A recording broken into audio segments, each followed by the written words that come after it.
शरण मदाई तोर, मैं तो आयो भुवन माँ मैया तोर, शरण माँ मोला रख लेना वो, मैं तो आयो भुवन मदाई तोर, मैं तो आयो शरण माँ मैया तोर, शरण माँ मोला रख लेना वो।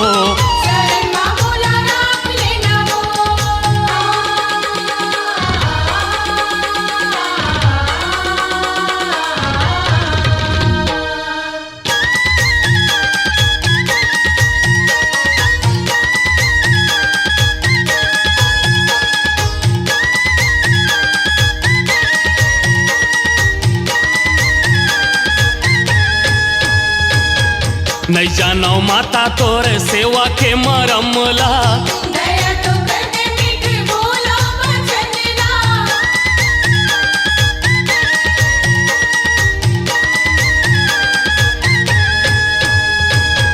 नहीं जानो माता तोर सेवा के मरमला, दया तो कर दे मीठे बोलो वचनला, आशीष पाते फल पाते, आशीष पाते चरण के दाई तोर, शरण माँ मोला रख लेना वो, शरण माँ मोला रख लेना वो।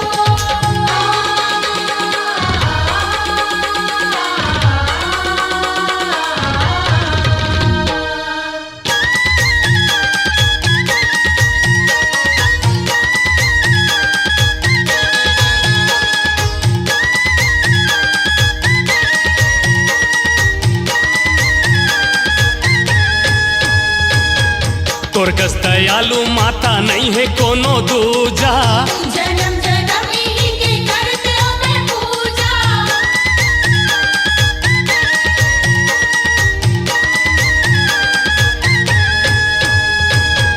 तोर कस दयालु माता नहीं है कोनो दूजा, जन्म जन्म इन्हीं के करते हो मैं पूजा, जिन पूजे मैया तोला, जिन पूजे चरण लादाई तोर, शरण माँ मोला रख लेना वो, शरण माँ मोला रख लेना वो।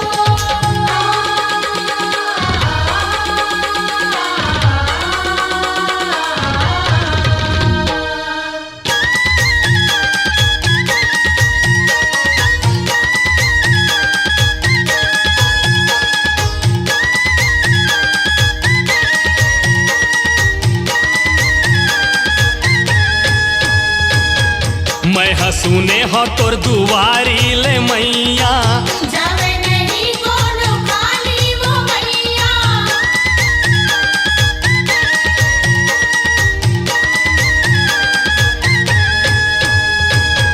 मैं हसूने हो तोर दुआरी ले मैया, जावे नहीं कोनो खाली वो मैया, हंस लगाए बैठे हों, हंस लगाए चरण के दाई तोर, शरण माँ मोला रख लेना वो, शरण माँ मोला रख लेना वो।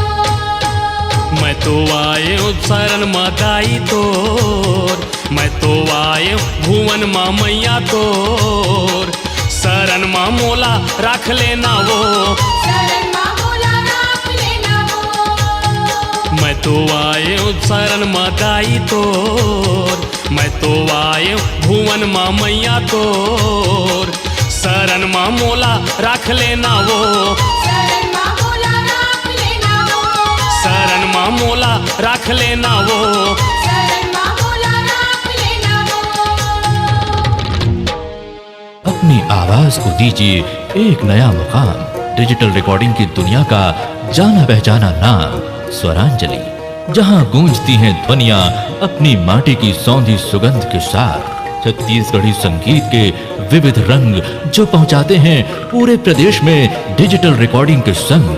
स्वरांजलि स्टूडियो, नेमीचंद गली नंबर 2, गंजपारा, रायपुर।